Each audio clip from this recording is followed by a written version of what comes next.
오늘 본문은 지극히 평범하고 소심했던 한 인물이 가장 용기 있고 탁월한 인물로 바뀐 사건을 기록하고 있습니다. 하나님은 평범했던 기드온을 부르셨어요. 그리고 그를 큰 용사 되게 하셨습니다. 또 그를 통해 큰 승리를 이루어 가십니다. 우리가 성경을 보면 하나님께서 사람을 선택하시고 사용하시는 방식이 우리와 사뭇 다르다는 걸 알게 됩니다. 하나님은 미련한 자들을 택하셔서 지혜 있는 자들이 하지 못한 일을 하게 하십니다. 약한 자들을 선택하셔서 강한 자들을 부끄럽게 하십니다. 하나님은 나일강에 버려진 어린 한 생명을 통해 이스라엘 백성들을 애굽에서 건지셨죠. 양식의 소년을 부르셔서 이스라엘 12지파를 한 민족으로 세우셨습니다. 뽕나무를 치던 사람을 부르셔서 정의의 예언자로 삼으셨습니다. 갈릴리 호숫가에서 고기를 잡이하던 어부들을 부르셔서 사도로 세우셨습니다. 여러분, 기드온은 농부입니다. 12지파 가운데서도 가장 힘없는 므낫세 지파 출신이죠. 므낫세 지파 중에서도 제일 보잘것없는 가문에서 그것도 막내 아들로 태어났습니다. 그런데 하나님은 오히려 그런 작은 자에게 사명을 주시고 민족을 구원하신 일을 행하십니다. 당시 이스라엘 백성들은 미디안의 지배를 받고 있었어요. 미디안 사람들의 모든 수확물과 가축 그리고 어린 아이들과 여자들까지도 다 빼앗아갔습니다. 백성들은 7년 동안이나 수확의 기쁨을 맛보지 못한 채 삶의 터전과 희망까지 빼앗기고 아마 지질대로 지쳤을 겁니다. 그들이 빼앗긴 것은 단순히 농작물만이 아닙니다. 아무리 수고해도 결실이 없고 노력해도 성과가 없는 인생, 그리고 삶의 잔을 빼앗겨서 산속에 굴을 파고 숨어 지내야 했던 이 고달픈 삶이 바로 그들의 삶이었고 기드온의 삶이었습니다. 그런데 하나님 그처럼 절망 속에 허덕이던 기드온을 찾아오셨어요. 그리고 그를 큰 용사로 부르십니다. 이제 기드온은 하나님 말씀대로 큰 용사가 되어서 이스라엘 백성들을 구원하게 됩니다. 그렇다면 무엇이 기드온을 그렇게 강하고 담대하게 만들었습니까? 자, 여러분, 하나님의 사람은 어떤 경우에서든지 하나님의 부르심에서부터 시작이 됩니다. 하나님의 부르심을 통해 세워지게 되는 거죠. 이걸 좀 더 구체적으로 말씀을 드리면 하나님의 사람은 언제나 하나님의 말씀 안에서 자신을 바라보고 자신의 참된 모습, 자신의 정체성을 찾는 겁니다. 여러분, 기드온이 큰 용사가 된 것, 그가 이스라엘을 구원하는 사명을 맡은 것은 순전히 하나님의 부르심으로부터 시작이 되었습니다. 기드온이 미디안 사람들 몰래 포도주 틀에서 밀을 타작하고 있었을 때 하나님의 사자가 그를 찾아오셔서 말씀하죠.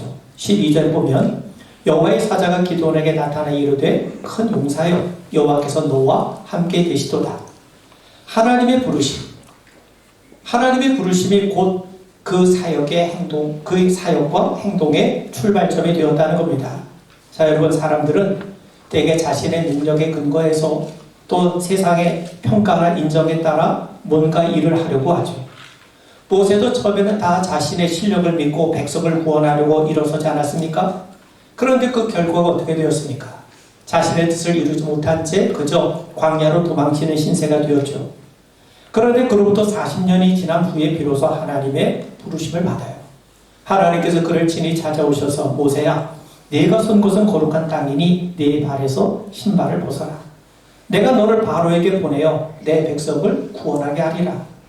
하나님의 부르심을 받은 이 모세는 비로소 백성들 애굽에서 이끌고 나올 수가 있지 않았습니까? 기드온도 마찬가지입니다. 미디안 사람들의 눈치나 보던 소심한 농부가 하나님의 부르심을 통해 큰 용사가 된 거예요. 하나님은 그를 큰 용사라고 부르십니다. 장차 내가 너를 큰 용사가 되게 하겠다, 너를 큰 용사로 만들어주겠다가 아니라 큰 용사라고 부르세요. 여러분, 하나님이 그를 그렇게 부르시면 그는 큰 용사가 되는 겁니다. 여러분, 사실 큰 용사라고 하는 말은 기드온에게는 어울리지 않는 말 아닙니까? 그는 용사가 아니라 농부예요. 용기 있는 자가 아니라 겁에 질려서 곡식을 찢는 아주 소심한 사람이었어요. 미디안 사람들 앞에서 무기력한 절망과 좌절에 빠져 있었던 연약한 사람이었습니다. 그런데도 우리 주님이 그를 큰 용사라고 부르십니다. 여러분, 큰 용사라는 말이 무슨 말이겠습니까? 능력 있는 사람이란 말이죠. 하나님이 맡겨주신 일은 무슨 일이든지 능히 감당할 만한 능력의 소유자라는 것 아니겠습니까? 그런데 그 하나님 앞에 기도원이 어떻게 반응하냐면 15절에 보시면 주여 내가 무엇으로 이스라엘을 구원하리이까? 보소서 나의 집은 므낫세 중에 극히 약하고 나는 내 아버지 집에서 제일 작은 자니이다. 결국 그는 이렇게 하나님 앞에 항변하는 거예요. 하나님, 저는 아닙니다. 저는 작은 자예요. 저는 실패한 자입니다. 내 앞가림도 하지 못해서 산에 숨어 사는 비겁한 자입니다. 겁이 많은 자입니다. 나는 용사가 아닙니다. 그럼에도 하나님은 그를 큰 용사로 부르고 계세요. 자, 여러분, 하나님은 세상을 창조하셨죠. 또 모든 지혜의 근원이 되시지 않습니까? 기도를 지으신 하나님은 기도원 자신도 미처 알지 못했던 그의 참된 가치를 지금 그에게 깨우쳐주고 계신 거예요. 너는 실패한 인생, 아무것도 하지 못하는 사람이라 하지만 그게 원래 네 모습이 아니라는 거죠. 너는 내가 준 사명을 잘 감당할 수 있는 용사라는 거예요. 왜냐하면 하나님이 그렇게 기도를 지으셨고 또 무엇보다도 하나님이 기도원과 함께 하시기 때문에 그러니 너는 큰 용사라는 거죠. 주님은 기도원의 정체성을 새롭게 깨우쳐주고 계세요. 기도원에 들었던 주님의 음성을 우리 모두도 함께 듣게 되는 은혜가 있기를 주님의 이름으로 축원을 드립니다. 예수님이 처음 베드로를 보실 때 말씀하세요. 내가 요한의 아들 시몬이나 장차 개발하리라. 여러분, 시몬이라고 하는 이름은요, 갈대라는 뜻이에요. 바람이 부는 데는 이리저리 흩날릴 수밖에 없죠. 반면 베드로는 개바, 즉 반석이라는 뜻입니다. 갈대 같은 인생을 반석이 되게 하시겠다는 거예요. 아마 사람들은 다 웃었을 겁니다. 여러분, 베드로는요, 한 성격하는 사람이에요. 굉장히 즉흥적인 사람이고 굉장히 충동적인 사람이었어요. 그런데 예수님은 그에게 너는 반석이라, 네 반석 위에 내 교회를 세우리라고 말씀해요. 그리고 주님의 말씀대로 베드로는 초대교회 반석과도 같은 사도가 되지 않습니까? 처음에는 바람에 흔들리는 갈대처럼 이리저리 흔들렸던 사람이 나중에는요, 숱한 핍박과 박해 가운데서도 한결같은 믿음을 지킨 반석 같은 변함없는 믿음의 모습을 보여주고 있지 않습니까? 내가 바라보는 나, 세상이 가리키는 내가 참 내가 아닙니다. 하나님께서 보시는 내가 진정한 나입니다. 왜냐하면 하나님께서 우리를 지으셨기 때문에요. 그러니 하나님을 인정하시고 신뢰하십시오. 이 말은 하나님께서 우리 역시 하나님이 부르셨다는 뜻입니다. 우리가 할 일은 하나님 말씀으로 우리 자신을 바라보고 하나님 말씀에 우리 자신을 날마다 일치시키면 되는 거예요. 내가 부족해도 하나님이 큰 용사라고 부르시면 나는 큰 용사인 겁니다. 내가 어부를 할지라도 주님이 사람을 낳는 어부를 하시면 나는 사도인 겁니다. 하나님이 나를 집사로 부르시면 나는 집사인 거고, 하나님이 나를 장로로 부르셨으면 내가 부족한 게 있다 할지라도 장로인 겁니다. 바울은 인생에 있어서 힘이라고 하는 것은 로마 시민권에서 나온 줄 알았어요. 지식에서 힘이 나온 줄 알았습니다.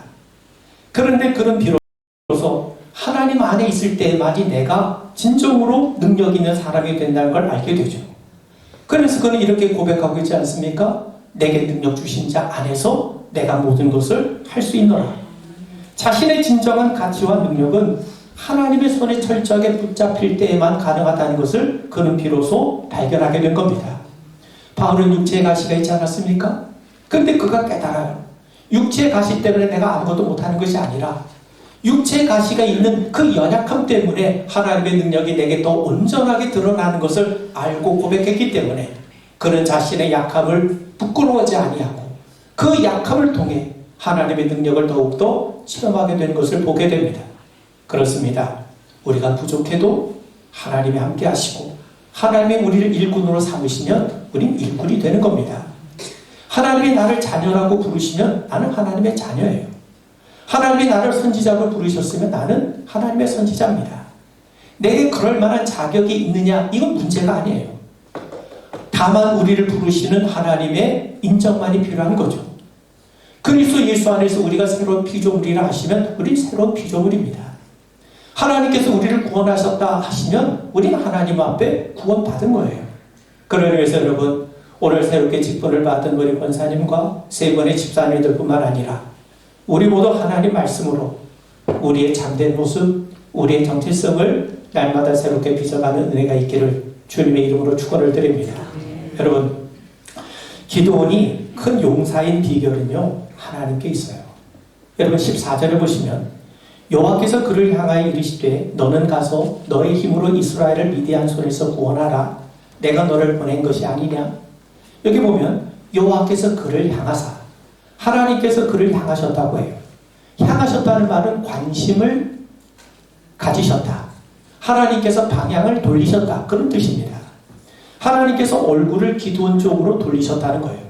이 말은 곧 기드온에게 하나님이 임재하셨다는 말이고, 하나님께서 관심을 갖고 계시다는 말이고, 하나님께서 기드온과 동행하시겠다는 것 아니겠습니까? 당시 기드온을 비롯한 이스라엘 백성들은 7년 동안이나 미디안의 지배를 받고 있었어요. 아마 백성들의 마음속에 울분과 분노가 가득했을 겁니다. 그런데 하나님이 기드온을 향해 얼굴을 돌리셨다는 거예요. 여러분, 지금까지 백성들은요, 하나님께서 우리에게 등을 돌리셨기 때문에, 하나님께서 우리에게 얼굴을 가리셨기 때문에 우리가 지금까지 고난을 겪고 어려움을 겪고 있다고 고백하고 있었습니다. 그런데 하나님께서 지금 이스라엘 형편, 기드온의 형편을 알고 계세요. 그래서 그를 향해 얼굴을 돌리셨다는 거예요. 하나님께서 관심을 가지시겠다는 겁니다. 하나님께서 기드온과 이스라엘 백성들을 위해서 일을 하시겠다는 겁니다. 하나님께서 그들과 함께 하시겠다는 겁니다. 여러분, 가장 큰 위로는요, 그저 마음을 편하게 해주고 공감해 주는 게 아니에요. 얼마 지나지 않아 마음은 다시 불안해지게 되죠. 정말 큰 위로는요, 함께 하는 거예요. 옆에 끝까지 있어주는 거예요. 자, 여러분, 사람의 위로는요, 할 수 없기 때문에 그냥 임시적으로 작은 위로의 손길을 내미는 것 뿐입니다. 그런데 하나님의 위로는요, 능력이 있어요. 하나님의 능력은 능히 그 문제를 해결하고도 남습니다. 그러므로 가장 큰 위로는 뭐냐? 하나님이 우리 가운데 임재하신 것이요, 하나님이 우리와 함께 하시는 것 아니겠습니까? 모세가 죽고 난 다음에 지도자에 오른 여호수아가 마음이 두려웠어요.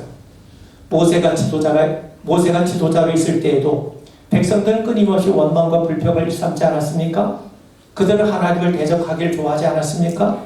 그런데 이제 모세를 이어서 여호수아가 지도자가 됐습니다. 어떻게 이런 백성들을 이끌 수 있단 말입니까? 하나님의 큰 종이었던 모세도 쩔쩔맸는데 여호수아는 도무지 자신감이 없었어요. 그뿐만이 아니죠. 이제 여호수아는 백성들을 이끌고 요단을 건너서 여리고와 싸워야 하고 무너뜨려야 되고 가나안 왕들과 전쟁도 치러야 되지 않겠습니까? 자신이 그런 일을 감당하기에 너무나도 부족하다는 것을 깨닫게 되었을 때, 절감하게 되었을 때 얼마나 두려웠겠습니까? 그때 하나님께서 그를 찾아오세요. 그에게 말씀하세요. 여호수아 1장 5절 이하를 보시면 너의 평생에 너를 능히 당할 자 없으리니 내가 모세와 함께 있던 것 같이 너와 함께 있을 것이니라. 내가 너를 떠나지 아니하며 버리지 아니하리니 마음을 강하게 하라. 하나님이 주신 위로는 세 가지예요. 내가 너를 떠나지 아니하리라. 내가 너와 함께 하리라. 내가 너를 버리지 아니하리라. 여러분, 우리가 인생을 살아가면서 가장 위로받고 가장 큰 힘이 되는 말씀이 바로 이 세 가지입니다. 여러분, 우리를 힘들게 하는 것은요, 우리가 어떤 사건 앞에, 우리가 어떤 문제 앞에 섰을 때 우리가 가장 힘든 게 뭡니까? 내 곁에 있어줄 사람이 없다는 거예요. 내가 잘 나갈 땐 모르겠는데 내가 곤경과 어려움에 처하게 되면 내 곁에 있어줄 사람부터 사라지게 됩니다. 그런데 하나님이 뭐라고 약속하시냐면 내가 너를 떠나지 않겠다라고 말씀하세요. 뿐만 아니라 우리가 겪는 일보다 훨씬 더 우리를 힘들게 하는 것은요, 우리를 도울 자를 만나지 못했다는 것 아닙니까? 아무리 문제가 있다 할지라도 실마리가 보이면 더 이상 문제가 될 수 없어요. 내가 어려운 문제를 겪고 있다 하더라도 나를 도와줄 자가 있으면요, 능히 감당할 수 있어요. 그런데 나를 도와줄 자가 없고 나의 도움의 손길을 펼쳐줄 사람이 없을 때 얼마나 절망합니까? 그때 주님이 말씀하세요. 내가 너희와 함께함이라. 여러분, 우리가 누군가로부터 또 무언가로부터 거부당할 때 얼마나 상심이 됩니까? 거절당하는 기분, 그건 참 가늠하기가 쉽지 않죠. 그런데 하나님께서 뭐라고 말씀하냐면 내가 너를 버리지 아니하리라. 네가 실수한다 할지라도, 네가 약하다 할지라도 내가 너를 버리지 않겠다는 거예요. 그러니까 내가 너를 떠나지 아니하리라. 내가 너와 함께하리라. 내가 너를 버리지 아니하리라. 한마디로 말씀을 드리면 주님은 우리와 함께 하시겠다고, 동행하시겠다고 약속하신 것 아닙니까? 주님은 그 약속을 기도원에게 주시면서 용기를 갖게 하시고 사명을 잘 감당할 수 있도록 격려해 주고 계세요. 여러분, 오늘 우리에게 필요한 것은 단순히 문제 해결만이 아닙니다. 문제가 해결돼도 또 다른 문제는 늘 우리 앞에 놓여있기 마련이죠. 정말 우리에게 위로가 되는 것은 하나님께서 우리와 함께 계시는 것은, 함께 계시겠다고 하는 약속이에요. 하나님이 함께 하시면 문제는 저절로 해결됩니다. 그래서 16절에 보면 여호와께서 그에게 이르시되 내가 반드시 너와 함께 하리니 네가 미디안 사람 치기를 한 사람을 치듯 하리라. 하나님은 약속대로 미디안과의 싸움에서 승리하게 하세요. 하나님이 함께 하시니까 여러분, 단지 300명의 군사만 가지고도 미디안의 군사 10만을 이기게 됩니다. 여러분, 300명 용사할 때 그 300명은요 소수의 정예 부대가 아니에요.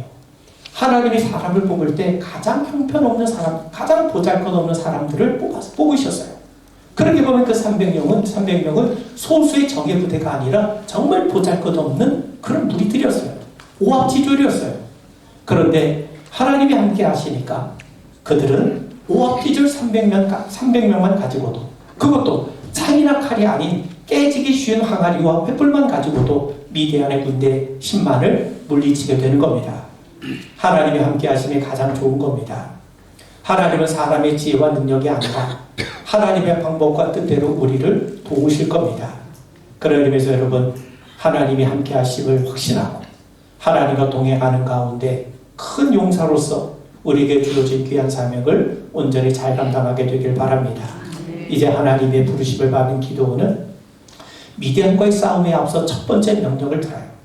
그건 다름 아닌 뭐냐? 하나님 앞에서의 철저한 회개와 하나님께 온전한 제사를 드리라는 겁니다. 자, 여러분, 하나님은 기도원을 미디안과 싸워서 미디안을 몰아내게 하기 위해서 기도원을 부르셨어요. 그렇다면 기도원에게 제일 먼저 군대를 편성하고 작전을 세우라, 이 명령을 주셔야 될 텐데, 기도원에게 제일 먼저 주어진 명령은 군대를 편성해서 미디안과 싸우라는 게 아니에요. 사실 전쟁은 기도원의 손에 달린 것이 아니라 하나님의 손에 달려있는 겁니다. 기도원이 잘 싸워서 이기는 것이 아니라 하나님께서 이미 승리케 하신 것을 기도원은 가서 믿음으로 확인하면 되는 거예요. 왜 이스라엘 백성들이 어려움을 겪고 있습니까? 한마디로 말하면 죄 때문이에요. 우상 숭배가 하나님의 능력을 가로막고 있었던 겁니다. 하나님이 원하신 것은 이스라엘 백성들이 전쟁에서 단지 승리하는 것이 아니에요. 그들이 철저하게 하나님 앞에 회개하고 하나님께로 돌아오는 겁니다. 그들이 하나님 앞에 회개하고 돌아오면 전쟁의 승리는요 덤으로 주어지는 겁니다. 그래서 하나님은 전쟁하기에 앞서 기도원에게 너의 집에 있는 바알과 아세라 목상을 찍어버리고 불태우라고 명령하신 겁니다. 왜냐하면 이런 우상들이 하나님의 은혜와 능력을 가로막고 있었기 때문이죠. 여러분, 이스라엘 백성들이 가나안에 정착한 후에 그들은 가나안 문화에 탐닉하기 시작했습니다. 하나님 분명히 가나안 사람들 다 몰아내라고 하셨죠. 그렇지 않으면 그들이 섬기는 우상의 마음을 빼앗겨서 하나님을 떠나게 될 것을 하나님이 아셨기 때문입니다. 하나님은 그들이 거룩하게 살기를 원하세요. 그런데 그들은 거룩하게 사는 것, 경건하게 사는 것보다는 가나안의 문화를 누리고 좀 떵떵거리며 좀 폼을 내면서 세상적으로 잘 살고 싶어 했던 겁니다. 그러다 보니까 가나안 사람들을 몰아낼 수가 없었어요. 가나안 사람을 몰아내면 누가 농사 짓는 법을 가르쳐 줍니까?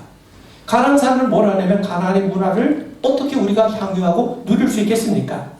그래서 그들은 이 핑계 저 핑계 대면서 하나님 섬기는 신용만 하고 가나안의 종교와 문화를 받아들이는데 열심을 내기 시작한 겁니다.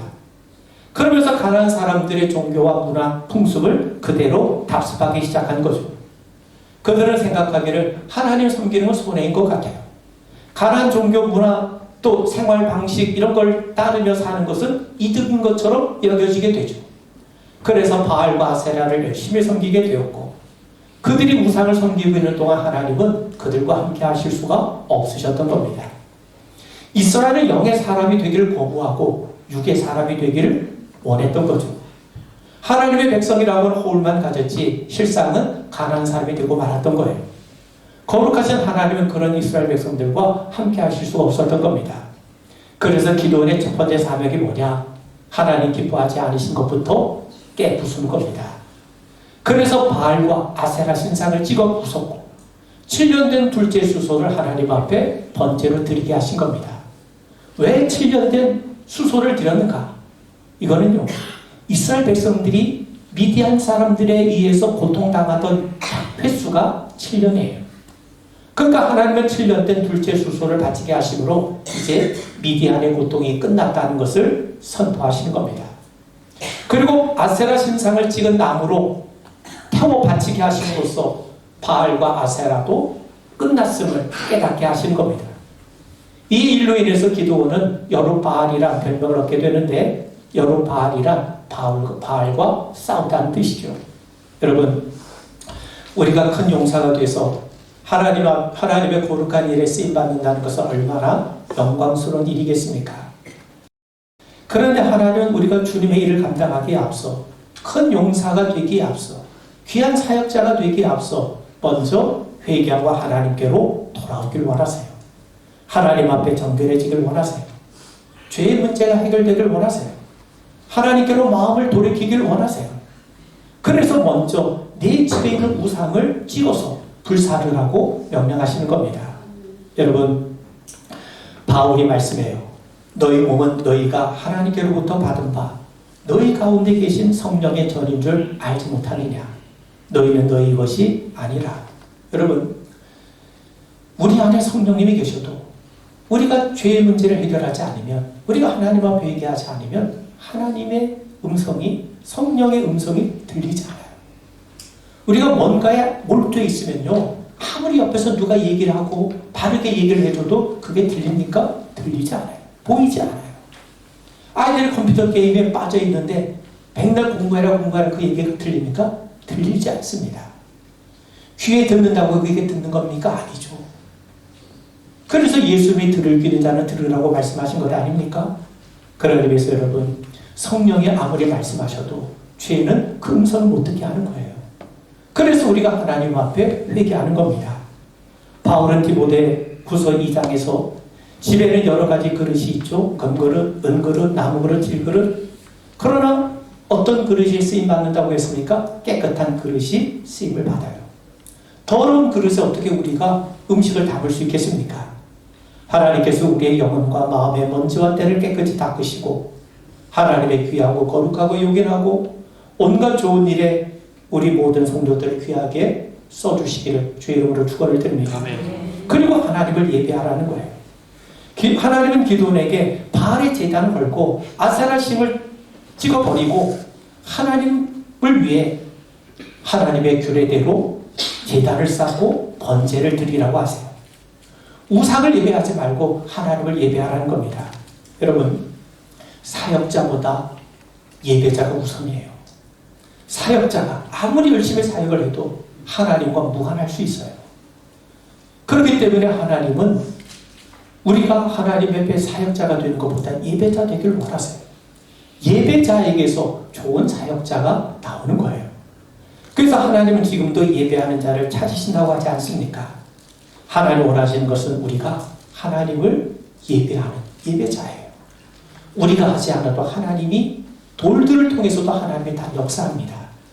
그러나 우리가 하나님이 우리에게 진정으로 원하시는 것은 우리가 하나님을 경배하는 것 아닙니까?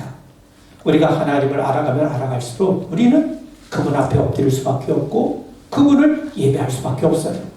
여러분, 오늘 신천 임원들뿐만 아니라 우리 모두 하나님을 예배함으로 하나님의 임재를 경험하고 하나님과 동행하는 가운데 그분의 부르심 앞에 온전히 순종해 나갈 수 있기를 바랍니다. 이스라엘이 하나님을 거부하고 가나안에 탐닉했을 때 그들은 오히려 가나안의 압제와 고통을 당해요. 하나님 앞에 껍데기 신학을 버려야 됩니다. 세상을 좋아하면 세상을 좋아할수록 우리는 세상으로 인해서 고통당하게 마련입니다. 우리가 그런 인생이 되지 말고 하나님을 예배하고 하나님을 기뻐하는 가운데 하나님으로 인해서 존귀해져 가는 우리 모두 되기를 주의 이름으로 축원을 드립니다. 우리 기도하겠습니다. 하나님 앞에 우리가 더 정결하고 신실하고 아름답게 세워져가는 우리 복된 믿음의 자녀들 되게 하여 주옵소서. 예수 이름 받들어 간절히 기도하옵나이다. 아멘.